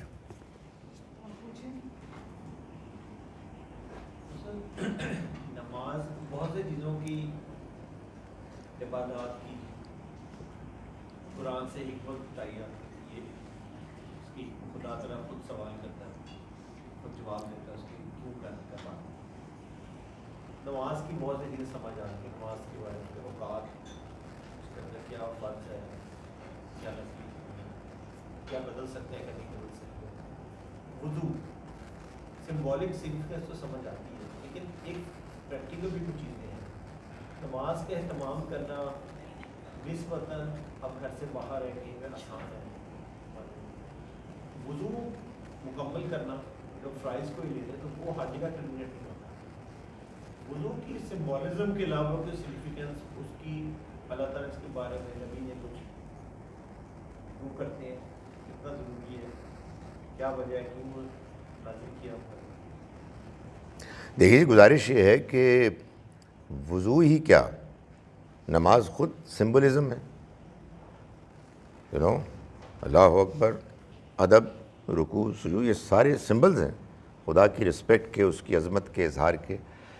وضو در حقیقت سمبل ہے اس بات کا کہ ہم جس ہستی کے سامنے کھڑے ہونے کے لیے تیاری کر رہے ہیں، ہمیں پاک صاف ہونا ہے، اور یہ پاکیزگی کا احساس ہے کہ جو وضو کے ذریعے سے ہم کو حاصل ہوتا ہے، یا آپ یوں کہیے کہ حاصل ہونا چاہیے۔ میں گندا ہو کے، ناپاک ہو کے اپنے رب کے حضور میں کھڑا نہیں ہو سکتا۔ میں نے اس سے مانگنا ہے، میں نے اپنے دلی جذبات کا اظہار کرنا ہے، اور یہ پاکیزگی کے ساتھ ہی ہو سکتا ہے۔ اور اس میں یہ بات بھی لازماً شامل ہے کہ یہ پاکیزگی جو ظاہری طور پر سمبل کی حیثیت سے میں کر رہا ہوں، اس کے ساتھ ساتھ جو زیادہ اہم چیز ہے وہ باطنی پاکیزگی ہے، یعنی میرا باطن پاک ہو۔ تو یہ جو ایکسرسائز ہوتی ہے نا، جو سمبلز ہوتے ہیں، اس سے وہ اسپرٹ پیدا ہوتی ہے۔ یہی وجہ ہے کہ جب آپ کو مشکل ہوتی ہے، جس کا کہ آپ نے بھی ذکر کیا، چاہے پانی نہ ہو، چاہے آپ بیمار ہوں، چاہے آپ سفر میں ہوں، چاہے اس سے ملتی جلتی کوئی اور لمیٹیشن ہو، آپ اپنے آپ کو جسٹیفائی کریں اور آپ تیمم کر لیں۔ لیکن بہرحال یہ سمبولک جو طریقہ ہے اختیار کرنے کے لیے حکم ملا ہے، اس کی بہت اہمیت ہے، اور یہ ہر جگہ ہوتی ہے۔ آپ کسی کو رسپیکٹ کرتے ہیں، آپ سلام کرتے ہیں، آپ کا جھنڈا ہے وہ بھی سمبل ہے آپ کی یونٹی کا، وغیرہ وغیرہ۔ سو یہ پاکیزگی کا سمبل ہے۔ خدا تعالیٰ کے حضور میں آپ جا رہے ہیں، اور آپ کو ظاہر میں بھی پاکیزہ ہونا ہے، باطن میں بھی پاکیزہ ہونا ہے۔ گندگی کے ساتھ آپ کو پاکیزہ خیالات میسر نہیں آئیں گے۔ تو یہ اس کی حکمت سمجھ میں آتی۔ My second question relates to the ability of heart and mind. آپ قرآن میں اکثر ذکر ہے کہ دل چاہتا ہے تو ایسا ہوتا ہے، دل کی کافی ریفرنس دیا گیا ہے، بٹ آئی نو کہ اس کی امپورٹنس تو ہوگی، but we think from our mind, think from our brain. So how is that heart has more preference over mind? I want you to elaborate on that. دیکھیے، جو بات مجھ کو سمجھ میں آئی ہے وہ یہ ہے کہ قرآن مجید نے ایسا بھی کیا ہے کہ دونوں کو ایک ہی مان کر بعض اوقات بات کی ہے۔ یعنی دل کو کہا ہے کہ لہم قلوب لا یعقلون بہا، ان کے دل تھے مگر انہوں نے اس سے تعقل نہیں کیا، اس کو استعمال نہیں کیا اینالائز کرنے کے لیے، اس لیے کہ یہ دونوں انسان کی پرسنالٹی کا وہ پہلو ہیں کہ جو لازم و ملزوم ہیں، دونوں مل کر کوآرڈینیٹ کر کے انسان کی شخصیت کو مکمل کرتے ہیں۔ تاہم اگر آپ ان کو الگ الگ کرنا چاہیں، جو عام طور پر ہم کرتے ہیں، تو عقل اینالائز کرتی ہے انفارمیشن کو، ڈیٹا کو، اور دل فیصلہ کرتا ہے۔ جذبات دل میں ہوتے ہیں، دل سے مراد یہ پمپنگ جو پارٹ ہے انسان کا، یہ ضروری نہیں ہے۔ انسان کے اندر ایک چیز، ایک حصہ ہے جس میں جذبات ہیں، جس میں ڈیسیشن میکنگ ہے، اور ایک وہ ہے کہ جس میں آپ بات کو سمجھ رہے ہیں، اینالائز کر رہے ہیں۔ سو عقل کو استعمال کرنے کو اللہ تعالیٰ نے کہا ہے کہ جب آپ عقل کو استعمال کریں گے تو آپ کو بات سمجھ میں آئے گی۔ بات سمجھ میں آ گئی، ضروری نہیں ہے کہ اس کے نتیجے میں آپ کا فیصلہ صحیح ہو جائے گا، اس لیے کہ آپ نے اگر گڑبڑ کرنی ہے، آپ نے اگر گناہ کرنے ہیں، آپ نے اگر ضد کرنی ہے، آپ نے اگر تکبر کرنا ہے، یہ بیچاری عقل نہیں کرتی، یہ دل کرتا ہے۔ تو دل اگر پاک صاف نہیں ہے تو عقل کے استعمال کے نتیجے میں انسان کا وہ جو فیصلہ ہے وہ اس کے باوجود ٹھیک نہیں ہوگا۔ سو دونوں مل کر مسئلہ حل کرتے ہیں۔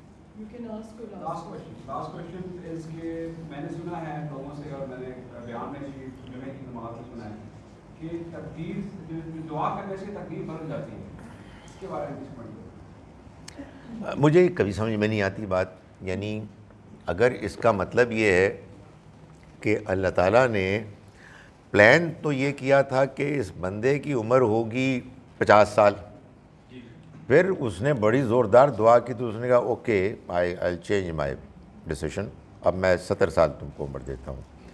نہیں، یہ نہیں ہو سکتا۔ خدا کا علم مکمل ہے، خدا کا علم جو ہے وہ ہماری طرح کا علم نہیں ہے کہ کبھی کچھ ہم کو ہوتا ہے معلوم، کبھی کچھ ہوتا ہے۔ ہاں، البتہ یہ ضرور ہے کہ دعا کے نتیجے میں اللہ تعالیٰ کے ہاں بعض فیصلوں کا انحصار ہوتا ہے، اور وہ سب کچھ اللہ کے علم میں پہلے سے، یعنی اس کے ہاں یہ طے ہوگا کہ فلاں شخص مثال کے طور پر فلاں ملازمت پائے گا، اور یہ اس کو ایسے ملے گی کہ اس کے لیے وہ کوشش بھی کرے گا اور دعا بھی کرے گا، اور میں اس کو قبول کر لوں گا۔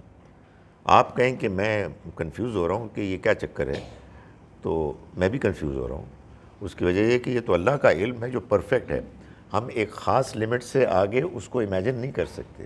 اس کا علم مکمل ہے، ہم جیسے نامکمل لوگ اس کا پوری طرح سے احاطہ نہیں کر سکتے، لیکن اس کا علم جو کامل ہے وہ تمام تفصیلات کے ساتھ کامل ہے، اور اس میں تبدیلی نہیں آتی کہ اس کا علم تو تھا کچھ اور تھا، لیکن کہا کہ اچھا چل رہا ہوں اور ہی کچھ کر لیں گے، تو وہ ایسا نہیں ہو سکتا۔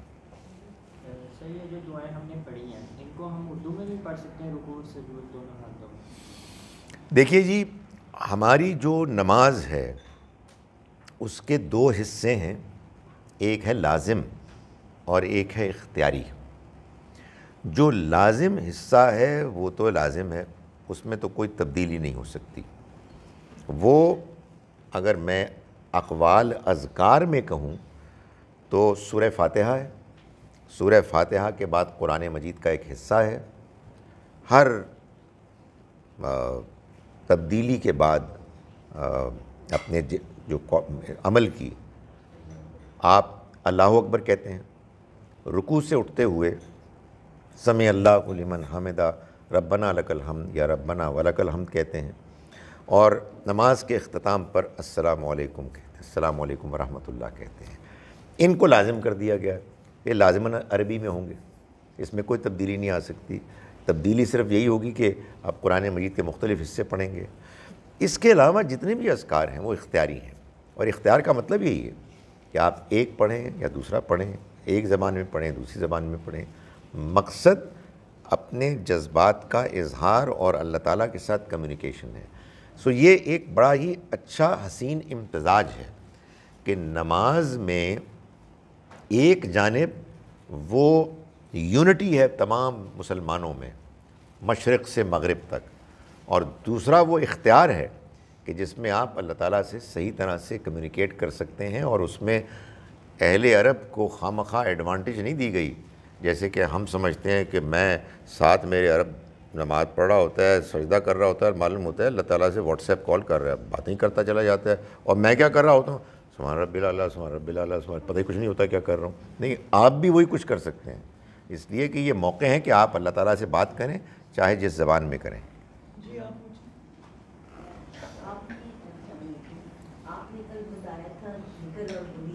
جی تو یہ جو ہم سورہ یاسین کہتے ہیں روز پڑھنی چاہیے، یا سورہ ملک رات کو پڑھ کے سونا چاہیے، سورہ سجدہ، اسے ہم وظیفوں میں لائیں گے یا ذکر میں لائیں گے؟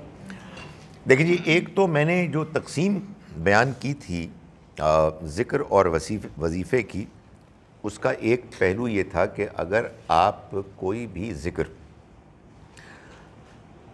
بغیر سمجھے کر رہے ہیں تو وظیفہ ہے، یعنی وہ ذکر ہے ہی نہیں، اس لیے کہ ذکر میں نے کل بیان کیا تھا کہ دل کے عمل کا نام ہے، زبان سے ہم اس کو پڑھتے ہیں اس لیے کہ ہمارا دل اس کو ریسیو کرے، اس سے متاثر ہو۔ دوسری جو بات ہے، اس میں اختلاف ہے، یہ جو صورتیں بتائی گئی ہیں، کہیں سونے کی، کہیں دوسرے موقعوں پر، یہ حدیث کے صحیح یا ضعیف ہونے کی بحث ہے۔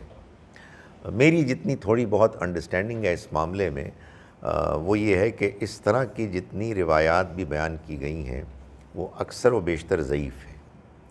تاہم آپ کو میری بات ماننے کی کوئی ضرورت نہیں ہے، اگر آپ کی اپنی معلومات میں یہ حدیثیں قابل اعتبار ذرائع سے آپ کو ملی ہیں تو ضرور ان کو پڑھیے، مگر سمجھ کے پڑھیں۔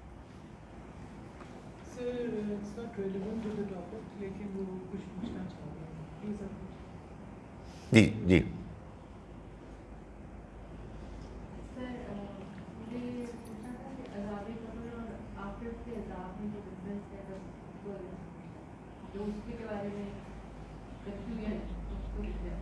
یہ تو آج کے موضوع سے متعلق ہے، اس لیے کہ جب عذاب قبر کے بارے میں دعا آئی تو تبھی میں نروس ہوا کہ اس پہ کچھ سوال آئے گا۔ گزارش یہ ہے کہ جو بات سمجھ میں آتی ہے قرآن اور ان احادیث کو سامنے رکھ کے کہ جو موت کے بعد اور قیامت سے پہلے کی زندگی سے متعلق ہیں، جو بیانات،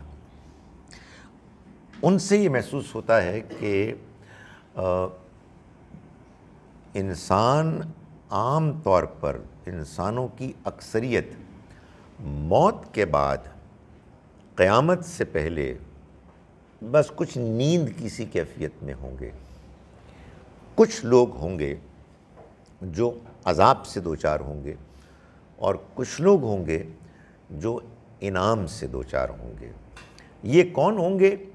یہ وہ ہوں گے کہ جن کا دنیا ہی میں فیصلہ ہو گیا۔ یہ کون لوگ ہیں؟ یہ اکثر و بیشتر وہ لوگ ہیں کہ جو اللہ کے رسولوں کے زمانے کے لوگ ہیں۔ اللہ نے یہ طے کیا ہوا ہے کہ انسانی تاریخ میں رسولوں کا زمانہ وہ ہوگا کہ جس میں وہ بڑی قیامت سے پہلے ایک چھوٹی قیامت برپا کر دے گا۔ چنانچہ رسول جب آتے ہیں بات آخری حد تک واضح ہو جاتی ہے، اور پھر یا تو اچھے لوگ ہوتے ہیں نیک جو پیغمبر کے رسول کے ساتھی بن جاتے ہیں اور وہ کامیاب ہو جاتے ہیں، ان کی کامیابی کا اعلان ہو جاتا ہے، چنانچہ موت کے بعد سے ان کی کامیابی شروع ہو جاتی ہے۔ کیا ہوتی ہے، اس کی کیا تفصیلات ہیں، اللہ تعالیٰ فرماتے ہیں اس کا تمہیں شعور نہیں، لیکن بہرحال وہ اللہ کے ہاں رزق پاتے ہیں۔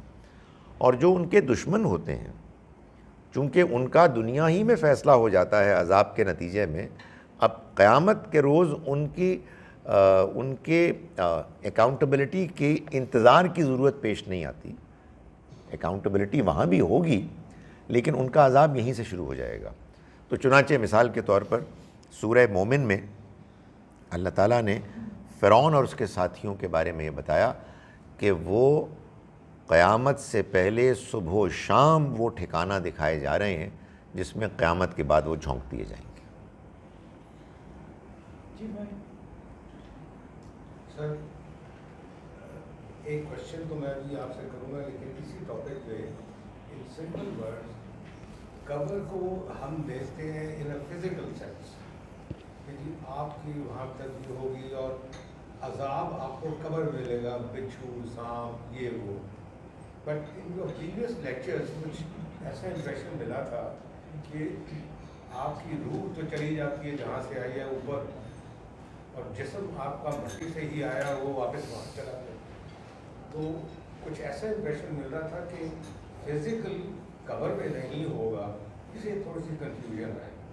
جی جی، وہ اصل میں آپ نے اچھا کیا میں اس کو کلیریفائی نہیں کر پایا، میں کلیریفائی کر دوں کہ جب ہم کہتے ہیں نا عذاب قبر یا قبر کا انعام، تو یہ اصل میں عالم برزخ کا استعارہ ہے، یعنی یہ قبر یہ والی نہیں، بلکہ اصل میں وہ عالم، وہ دنیا کے جو موت کے بعد والی دنیا ہے، اس لیے کہ ہم جانتے ہیں کہ بہت بڑی تعداد میں اس دنیا میں ہندو ہیں جن کو جلا دیا جاتا ہے، ان کی کوئی قبر نہیں ہوتی، تو اصل میں قبر تو ایک سمجھانے کے لیے بات ہے، اصل میں تو عالم برزخ ہے۔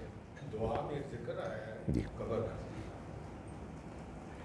اسی مفہوم میں، Is that symbolic؟ جی جی بالکل ایسے ہی۔ آپ کو کوشچن ہے؟ ہاں جی، اب میرا کوشچن سر، نماز بیسکلی ایک 5 دفعہ اللہ تعالیٰ سے کمیونیکیشن ہے، جی بعض دفعہ ایسی فیلنگ ہوتی ہے کہ یار مزہ ہے، موسٹ آف دا ٹائم یار کچھ مزہ نہیں آیا، مینس کہ آپ صحیح ڈیپتھ میں نہیں پہنچ سکے اس کمیونیکیشن کے، کیا ایسی کوئی دعا ہے کہ آپ کا مائنڈ ڈیور کرتا ہے، دنیا بھی کام ہے، نماز پڑھے ہیں، ادھر چلا گیا، دیٹ از دا ٹائم کہ یار مزہ نہیں آیا، تو کیا ایسی کوئی دعا اللہ نے تجویز کی ہو جس سے کہ مائنڈ واپس آ جائے، کہ ایک ڈائریکٹ تعلق جو قائم ہوا ہے وہ برقرار رہے؟ دیکھیے دعائیں تو بہت ہیں، خود سورہ فاتحہ وہ دعا ہے، اللہم اعنی علی ذکرک و شکرک و حسن عبادتک، اے اللہ تو میری مدد فرما اپنا ذکر کرنے، اپنا شکر کرنے اور بہترین طریقے سے اپنے عبادت کرنے کے معاملے میں۔ لیکن دعا کا مؤثر ہونا بھی اصل میں انہی فیکٹرز پر منحصر ہے کہ جو فیکٹرز ہمیں بعض اوقات اللہ کے ذکر سے، نماز میں دلچسپی سے دور کرتے ہیں۔ اس سے بے اطمینانی تو انسان کو ہونی چاہیے، لیکن بہت زیادہ مایوس نہیں ہونا چاہیے، یہ اصل میں نیچرل ہے، بعض اوقات نماز میں توجہ ہوگی، بعض اوقات نہیں ہوگی، نماز توجہ والی ہو اس کی فریکوینسی زیادہ ہونی چاہیے، اس کے لیے کوشش ہونی چاہیے، لیکن یہ 100% ہو جائے یہ بہت مشکل ہے، اس لیے یہ سٹرگل جاری رہے گی، اور اس میں بس پریشان اس وقت ہونا چاہیے کہ جب معلوم ہو کہ پچھلے 10 سال سے نماز پڑھ رہا ہوں، کوئی توجہ والی نماز ملی نہیں، تو پھر میرا خیال ہے کہ آدمی کو پریشان ہونا چاہیے کہ یہ تو نہیں ہونا چاہیے۔ لیکن اگر آپ کے ہاں ایوریج 5 میں 1 نماز اچھی ہے، it's not a bad average, I want to meet that person, الحمدللہ بہت زبردست ایوریج ہے، اور اگر کسی کی 2-3 ہو رہی ہیں تو کیا ہی کہنے ہیں۔ سو اس کے لیے ہمیں ایفرٹ کرنی ہے، لیکن اور دعا بھی کرنی ہے، مگر میں نے گزارش کی نا کہ دعا تو الفاظ ہے نا، الفاظ جب تک دل سے نہیں نکلیں گے اس وقت تک وہ کم ہی مؤثر ہوں گے، وہ بن جائیں گے وہی جو میں نے گزارش کی تھی وظیفہ، اور وہ ذکر نہیں رہے گا۔ اللہ کے پیغام کو سمجھنے کے لیے عربی سیکھنا کتنا ضروری ہے، اور بچوں کو اگر ہم سکھانا چاہیں تو وہ کون سی ایج بیسٹ ہے، 7 سے 12 یا 12 سال سے آگے؟ دیکھیے عربی زبان اگر آپ جانتے ہیں براہ راست اور آپ قرآن پڑھ رہے ہیں تو اس میں کوئی شبہ نہیں کہ اس کا جو اثر آپ پر ہوتا ہے وہ محض ترجمہ پڑھنے سے نہیں ہوتا، تو بہت واضح فرق ہے۔ لیکن اس کا یہ ہرگز مطلب نہیں ہے کہ اگر انسان کو عربی نہیں آتی تو وہ ترجمہ بھی نہ پڑھے۔ ترجمے سے بہت فرق پڑتا ہے، اور ترجمہ بار بار پڑھنے سے یہ بھی ہوتا ہے کہ بغیر گرامر کو جانے آپ اس ٹیکسٹ کو ترجمہ دیکھے بغیر سمجھ لیتے ہیں، لیکن بہرحال کوالٹی کا فرق ہوتا ہے، اور آئی ایم شیور کہ جن کو عربی آتی ہے ان کے ہاں بھی فہم میں بڑا فرق ہے۔ اور صرف عربی ہی کافی نہیں ہے، بہت سے لوگ عربی جانتے ہیں لیکن قرآن کو اس طرح سے سمجھتے نہیں ہیں جیسے کہ قرآن مجید کی پریزنٹیشن ہے۔ میں یہاں بار بار بیان کر چکا ہوں کہ قرآن مجید کا ایک مناسب حصہ وہ ہے جو الفاظ میں نہیں ہے، وہ محذوف ہے۔ وہ جب تک آپ اس کو نہیں سمجھیں گے تو محض الفاظ کے معنی کو سمجھنے سے بات نہیں بنے گی۔ سو یہ ایک ایفرٹ ہے جو ہمیں کرنی ہے قرآن کو سمجھنے کے لیے۔ بچوں کو اگر آپ مثال کے طور پر دوسری زبانیں سکھاتے ہیں اور اس عمر میں سکھاتے ہیں کہ جس عمر میں ان کا خود تو انتخاب نہیں ہوتا اور آپ کے لیے یہ ممکن ہے، تو بچپن میں سکھانے میں ظاہر ہے کہ ان کے لیے زیادہ ممکن ہے کہ وہ آگے چل کے اس کو سمجھ پائیں گے۔ لیکن یہ چونکہ ہمارے ہاں عام طور پر سسٹم میں ایسا ہوتا نہیں ہے، اس لیے وہ ایفیکٹو نہیں ہوتی، لیکن اگر ایسا اہتمام کیا جائے تو یہ یقیناً ایک بڑی اچھی مطلوب چیز ہوگی۔ مجھے معلوم ہے کہ ہمارے ملک میں ایک عرصے تک یہ چیز چلی اور بچوں نے اپنے اسکول میں عربی پڑھی، مگر میں نے دیکھا ان سے بعد میں بات کر کے کہ چونکہ اس کو انہوں نے پرسو نہیں کیا تو بس وہ سیکھی اور بھول گئے، وہ امتحان کے لیے انہوں نے سیکھا۔ تو اس میں اچھا ہے اگر کوئی بچوں کو سکھا دے، لیکن حقیقت واقعہ یہ ہے کہ وہی عربی پڑھنا انسان کے لیے مفید ہوگا جو آدمی سوچ سمجھ کر پڑھتا ہے کہ میں نے اصل میں اللہ کے کلام کو سمجھنا ہے۔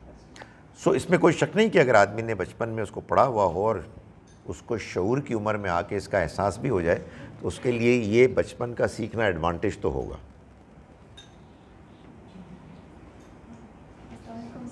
وعلیکم السلام۔ میرا کوشچن نہیں ہے، کوئی ایک آبزرویشن ہے۔ میں نے جب پڑھا تھا قرآن جو انہوں نے تھوڑی دیر پہلے پوچھا تو مجھے تھوڑا ٹینشن ہوتی تھی کہ جب ہم سوچتے دماغ سے ہیں تو دل پہ کیوں کا ذکر خدا کیوں کر رہا ہے کہ میرا سینہ کھول دے، میری زبان کی رکنت کو دور کر دے۔ تو ویسے ایز اے ڈاکٹری لحاظ میں کہتی ہوں کہ اللہ نے عین صحیح بات کی، کیونکہ جب ہمارا پوری باڈی برین سے جو لنک ہے اس میں جو ایموشنز اینڈ فیلنگس ہیں اور تھنکنگ ہے وہ آپ کے ہارٹ میں، آپ نے بھی اسپیچ کرنی ہے، آپ کی انزائٹی، آپ کا سر درد نہیں کرے گا، آپ کا دل دھڑکنا شروع ہو جائے گا، آپ کو کوئی غم ہے تو آپ کے دل پہ ہو جائے گا اور آپ کے بازو تک وہ درد جائے گی، آپ کا جگر یا کتے کو کچھ نہیں ہوگا۔ تو خدا کی کلام کی خوبصورتی دیکھیں، اور وہ سائنٹیفک پروف بھی ہے کہ your feelings are engrossed in your heart. That's why probably God talked about heart and brain both. Because مجھے نا تھوڑا سا کنفیوژن جب میں پڑھی تھی تو وہ صدر کو ہیڈ پریزیڈنٹ اور پتہ نہیں کیا کچھ ایکسپلینیشنس تھی، لیکن میری سمپل ناقص اسٹائل میں یہ آیا کہ جب میں اپنی باڈی کو دیکھتی ہوں تو میری ہر جو ایموشنل فیلنگ ہے یا کوئی تھاٹ پروسیس ہے، اگر مجھے کوئی چیز بری لگتی ہے it affects my heart, so my heart is linked with my brain with all emotions. تو اللہ کا دل کا ذکر کرنا بالکل اینڈ سائنٹیفکلی پروون ہے۔ جزاک اللہ۔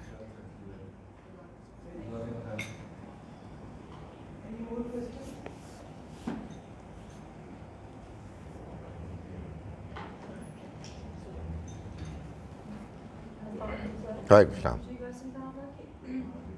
لوگ اپنے بچوں کو ہمارے پاکستان میں بہت زیادہ ٹرینڈ ہے کہ قرآن حفظ کراتے ہیں، ٹھیک ہے، اور میں نے بھی دیکھا ہے کہ اپنی پریکٹیکل لائف میں کہ بچے جیسے جیسے گریجولی بڑے ہوتے جاتے ہیں اور وہ دوسری اسٹڈیز شروع کر دیتے ہیں، آفٹر دیٹ وہ کسی بزنس فیلڈ میں یا کسی بھی دوسری فیلڈ میں چل جاتے ہیں، تو گریجولی وہ اس کو بھولنا شروع کر دیتے ہیں اور قرآن صرف تراویحوں تک رہ جاتا ہے۔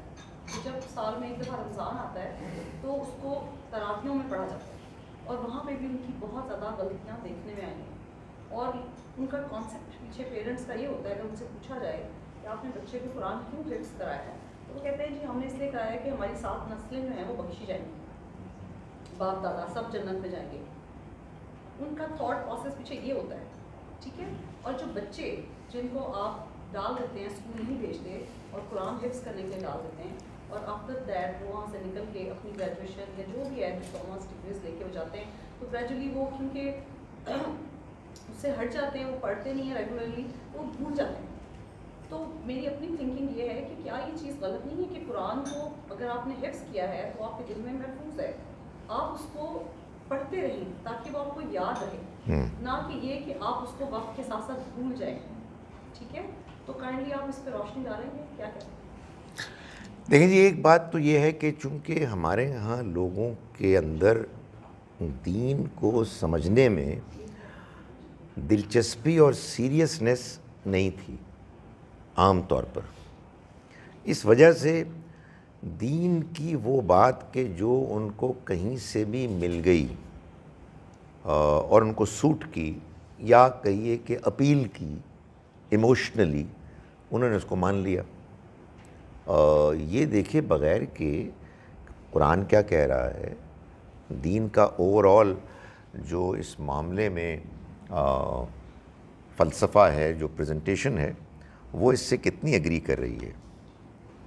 یہ بات کہ کوئی بچہ حفظ کرے اور وہ اپنے خاندان کے 7 افراد کو جن کا فیصلہ جہنم کا ہوگا وہ جنت میں چلے جائیں گے. مائی کویسچن از کہ even if those 7 people were murderers, چاہے وہ شرک کرتے تھے، زانی تھے، چور تھے، لٹیرے تھے، ملاوٹ کرتے تھے، واٹ نانسنس، یہ کیسے ہو سکتا ہے بھائی؟ یہ تو خدا کے دین کے بنیادی تعلیمات کے خلاف ہے.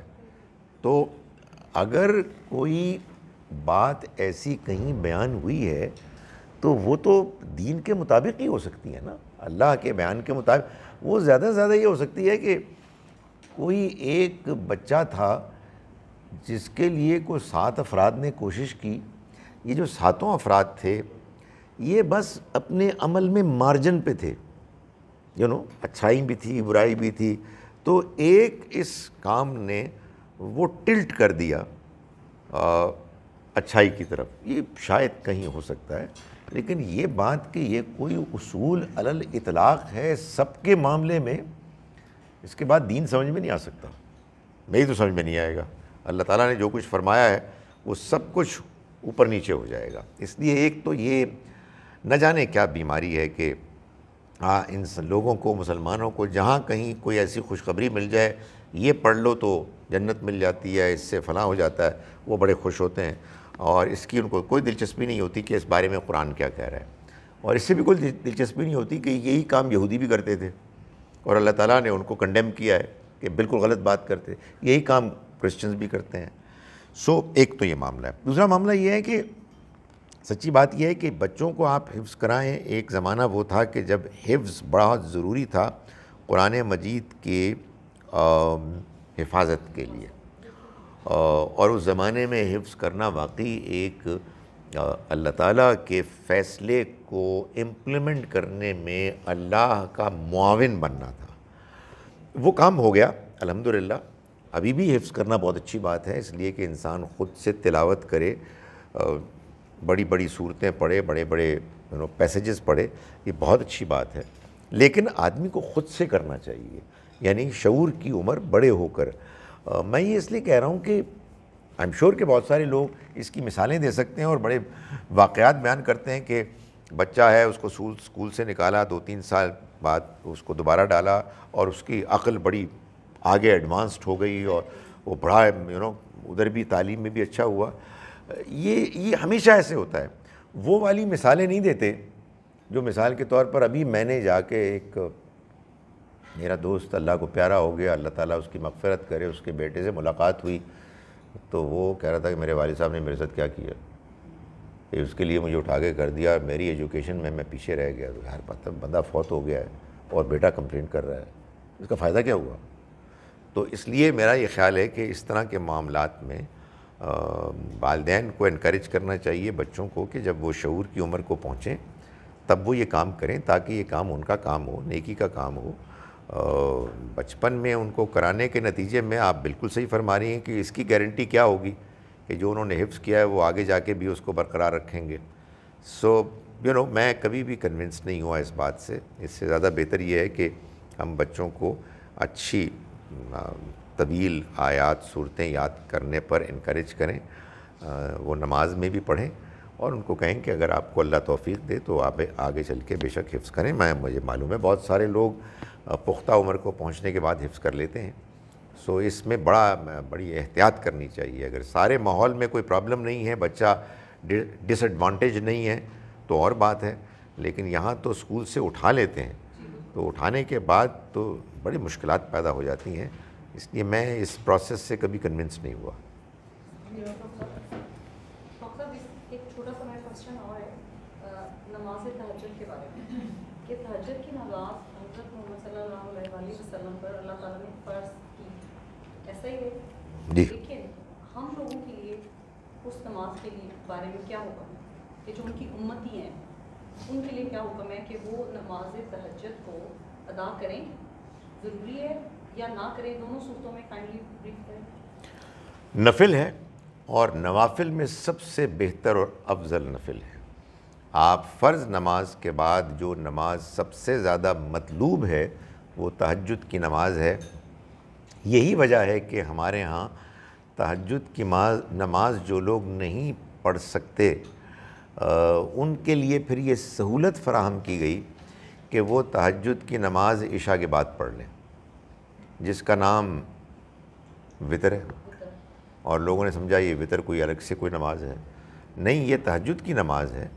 اور لوگوں کو یہ بڑی سرپرائز ہوتے ہیں وہ جب ان کو بتایا جاتا ہے کہ نبی صلی اللہ علیہ وسلم نے کبھی یہ وتر کی نماز عشاء کے بعد نہیں پڑھی، اس لیے کہ آپ کے لیے تو تہجد کی نماز تھی جو فرض تھی۔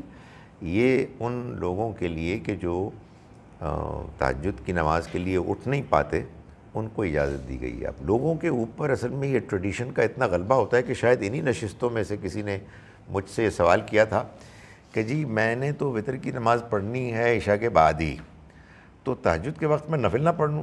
تو میں نے کہا پڑھ لے جی، میں کس طرح تانوں روک سکتے ہیں، پڑھ لو تو جی، لیکن وہ پر نفل ہوں گے، اس کو وہ والی تہجد مت کہیں۔ یعنی آپ کو مسئلہ کیا ہے؟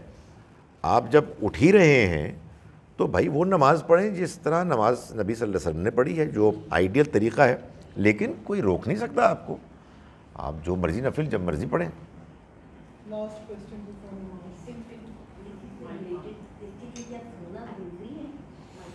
اب تہجد کی نماز جو اس کا لفظ بھی ہے اس سے بھی یہی لگتا ہے کہ یہ سو کر اٹھنے والی نماز ہے، تو اس میں اگر آپ سو کر اٹھیں گے تو تہجد کی نماز آئیڈیل بنے گی، لیکن اگر کوئی نہیں سویا اور اٹھ گیا اور اس نے نماز پڑھ لی تو اس کو روکا نہیں جائے گا، مگر اس کو اصل میں اس معاملے میں ہمیشہ انکار ہاں یا نہ کہنے کی بجائے انکریج کرنا چاہیے کہ دیکھو تم تہجد کی نماز پڑھ رہے ہو تو یہ نماز آئیڈیلی ویسے ہوتی ہے سو کے اٹھ کے، لیکن بڑی اچھی بات ہے ابھی اگر وقت پر پڑھ لی ہے ضرور پڑھو، لیکن دعا کرو اللہ تعالیٰ سے کہ وہ موقع بھی آئے کہ سو کر اٹھ کر پڑھی جائے، تو انشاءاللہ وہ موقع بھی آ جائے گا، اس لیے کہ انسان کے اندر بڑی صلاحیت ہے اپنے عمل کو درست کرنے اور بدلنے کی، ہمت چاہیے ہوتی ہے، تو آپ آغاز یہاں سے کریں اور انجام وہاں تک پہنچائیں۔